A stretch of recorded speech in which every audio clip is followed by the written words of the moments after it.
Pouvez-vous nous expliquer quel est votre métier chez AXA? Oui, bien sûr. Donc moi, je suis directeur des ressources humaines. Oui. Donc mon job, mon métier, c'est d'accompagner les collaborateurs à partir du moment où ils intègrent l'entreprise, le recrutement, Oui.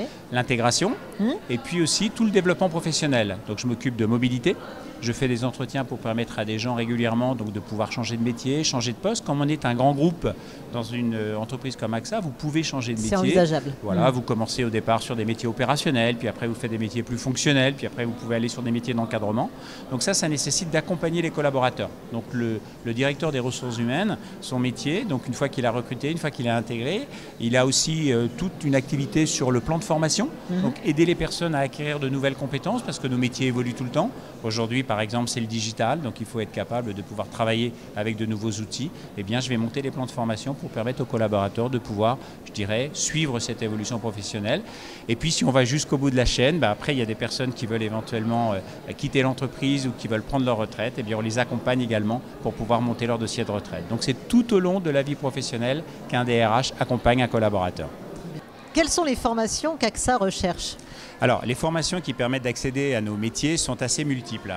On peut dire que d'abord, AXA recrute principalement du jeune diplômé, donc avec des formations scientifiques, ingénieurs, actuaire, qui est un métier parfois méconnu. Actuaire, c'est quelqu'un qui manipule très très bien les chiffres. Ah oui. Pourquoi? Parce qu'on est capable avec ces personnes-là de pouvoir construire nos contrats d'assurance. Il faut savoir que quand on construit un contrat d'assurance vie, par exemple, on offre des garanties à quelqu'un que l'on va éventuellement lui régler 30 ou 40 ans après.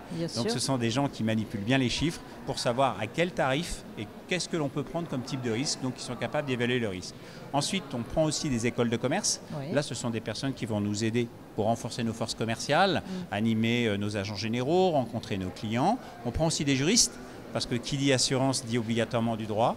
On a des gens qui, une fois que l'on a vendu nos contrats d'assurance, font ce qu'on appelle des règlements de sinistre. Donc ils sont capables de traiter avec des avocats, ils sont capables de traiter avec des experts et de faire des propositions à nos clients en fonction du risque qu'ils ont souscrit et par rapport donc à l'événement qui est survenu. Donc on a vraiment beaucoup de domaines.